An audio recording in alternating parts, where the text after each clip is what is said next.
Getting better at chess is like running a marathon.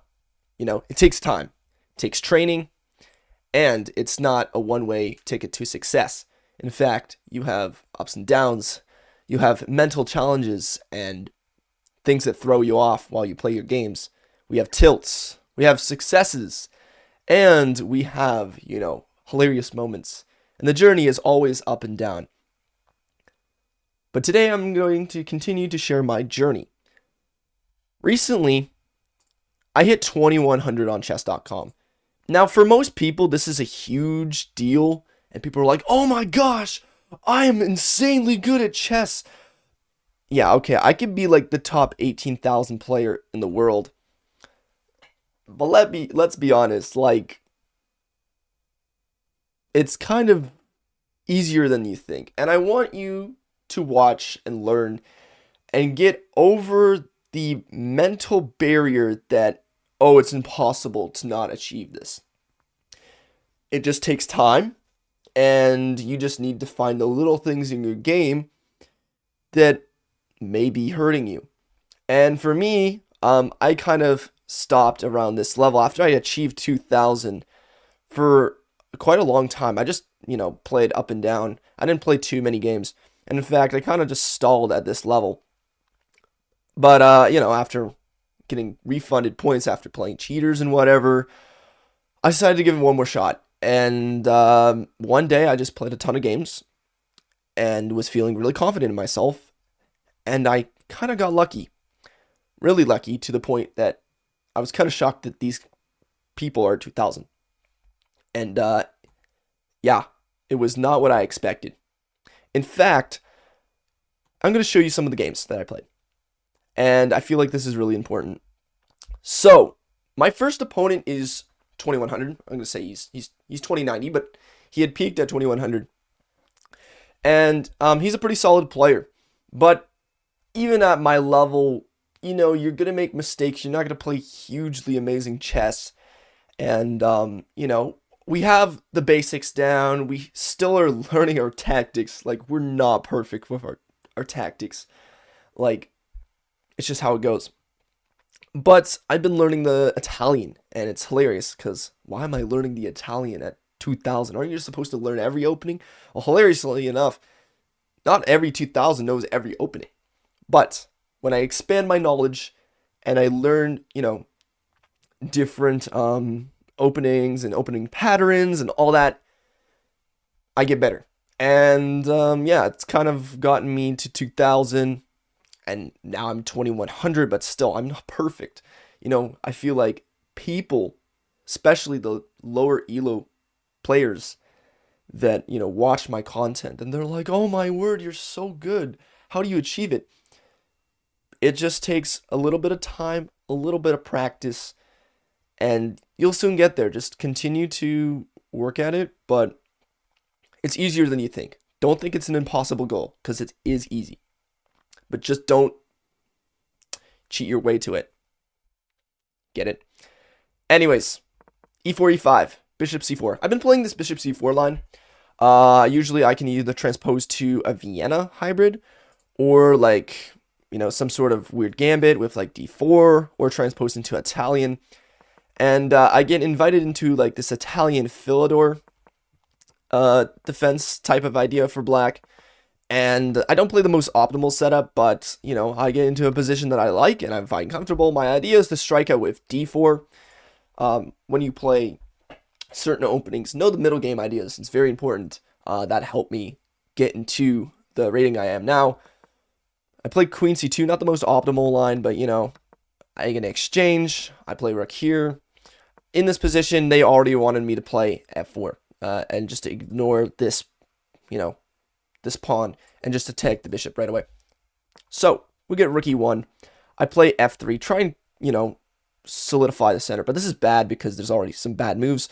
I've created a lot of light squares weaknesses and a lot of dark squares. Thankfully, I have my dark square. That's why I went into the light squared pawn chain, but it's being fought for, and I don't want to end up opening up my king and making it vulnerable. So yeah, we get an exchange, and he doesn't play it fully optimally. I think the move he had to play in this position, which h6, and just get my bishop out of the way, and yeah, try and still fight for this middle pawn, because now this is an isolated king's pawn, I believe. So an isolated king's pawn, or just an isolated pawn in general, is not very good, and you kind of want to keep, as much support on it if you do have one. But he doesn't play the most optimal line. We get a lot of trades, and now I'm winning because I play this move. His bishop is in trouble. If he goes here, it just gets trapped with g4.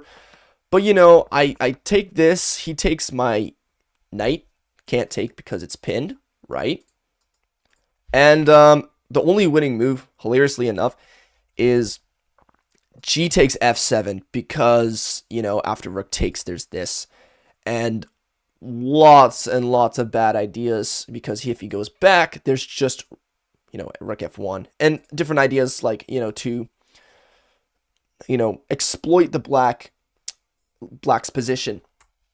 But I don't play the most optimal line. And I thought, maybe taking here and having him go here, maybe I have some line where I bring my queen, not here now, but, bring my queen out of the way and try and attack the king that way. Because, getting it to the h8 file is kind of I thought was weak.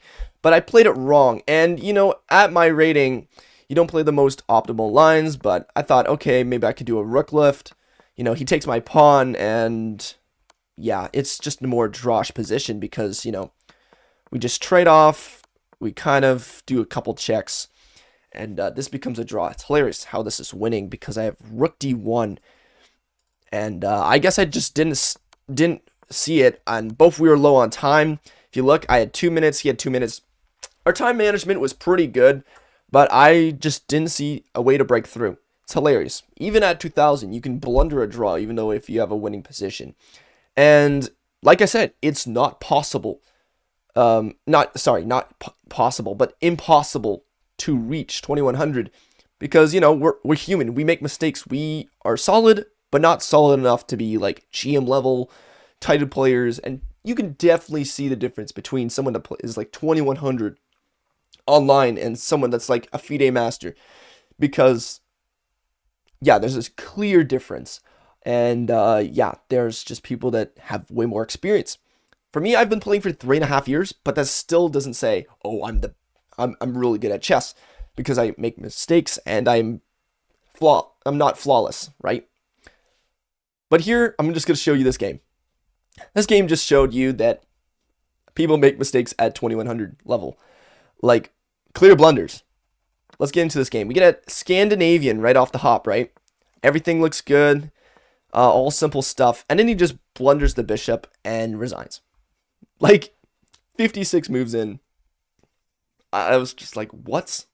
Like, this game got me like 8 elo, and I was just like, okay, 11 moves in, not bad, right? And then the next game, I was like, okay, well, I can do it again, right? I think I lost the previous game. Yeah, I lost the previous game, and then I played this game.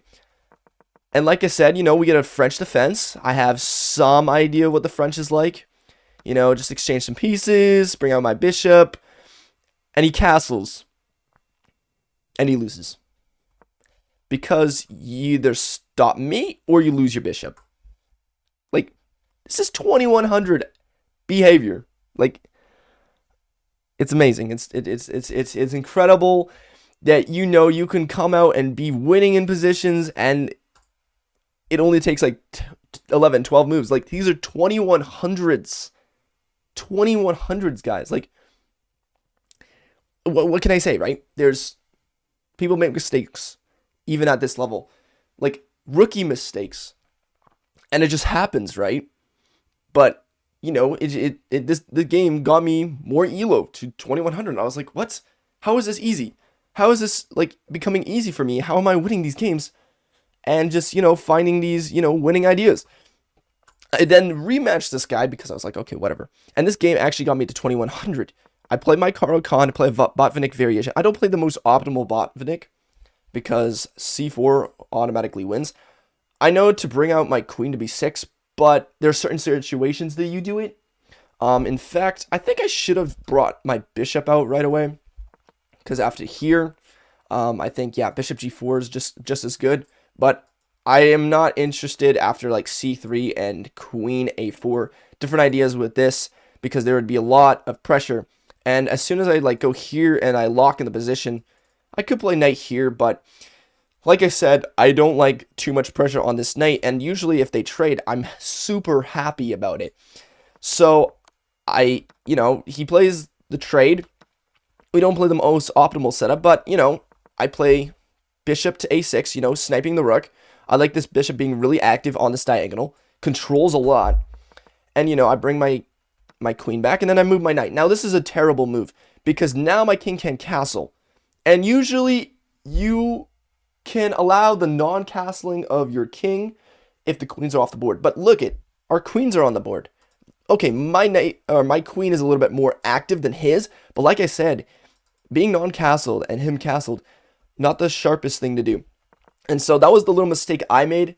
I'm shocked he didn't take advantage of it, because I ended up trading pieces and getting a huge center. And now white is, somewhat even, but has a little bit of advantage according to computer. But that's if he plays the optimal position. But I move my king, I move my queen, try and set up a mating opportunity if I can, if he ever moves his knight. That's the threat. But once again, even at 2100, you're making one move threats sometimes. Just because it's just like, oh, well, there's this, and then there's f5, and if he moves, then it's mate, So, like I said, I'm not perfect, and neither are these guys. But, like I said, we're not computers. We play at the best of our ability, and we just do what looks right and seems right. We're not always calculating, like, 3, 4, 5 moves ahead, like some 700 say. They're like, oh my word, you're thinking 16 moves ahead, and I can't think like that. You know what? Sometimes it's just like, look at the position, what is the position you're needing, and just go for it. Like, that's what it is.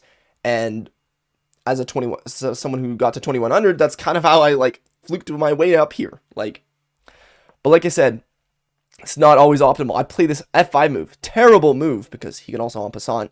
And now this is a huge weak pawn, but he just moves here. That works too.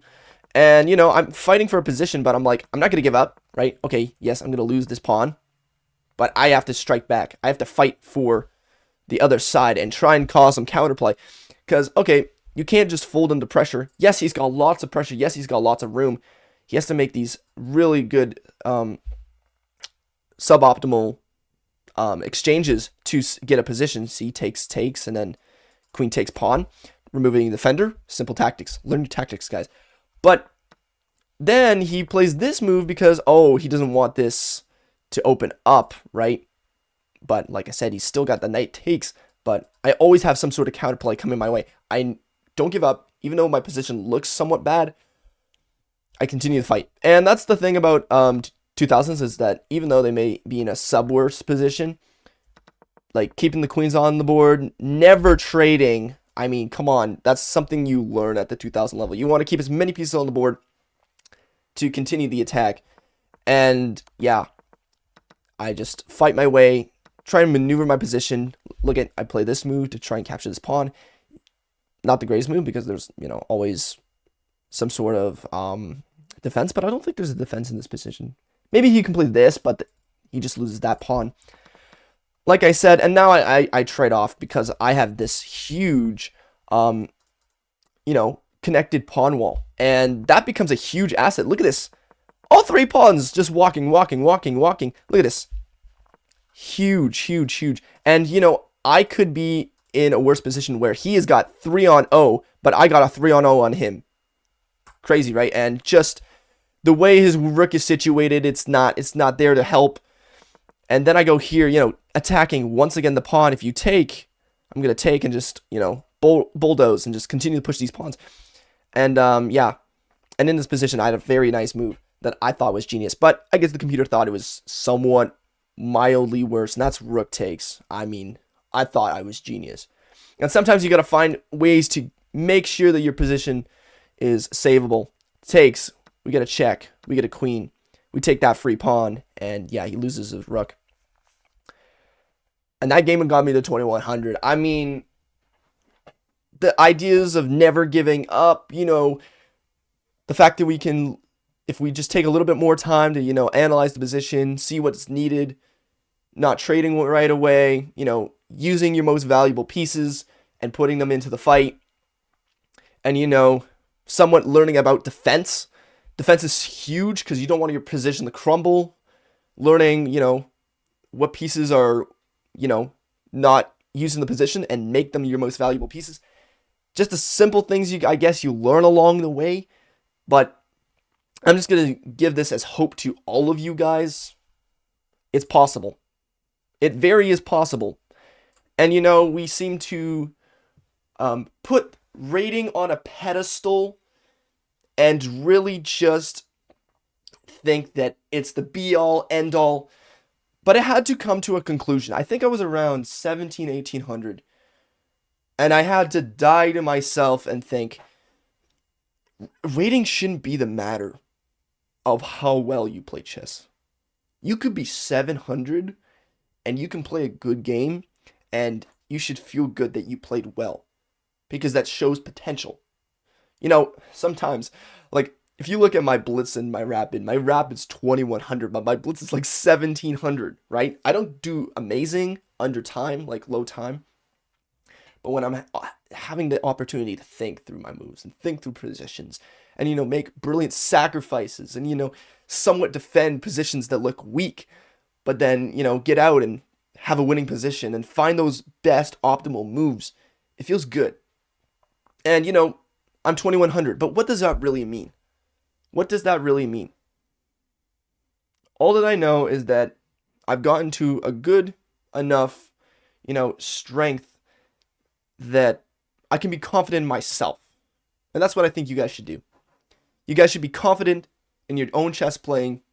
And if you're not confident, that's fine. Because it's all part of learning. I remember being 700. I remember being 1,000, 1,500, 1,700. Having those ups and downs. And now I'm here. Seems like the top of the world, but still got a lot to learn. Anyways, skedaddle and go play your best chess.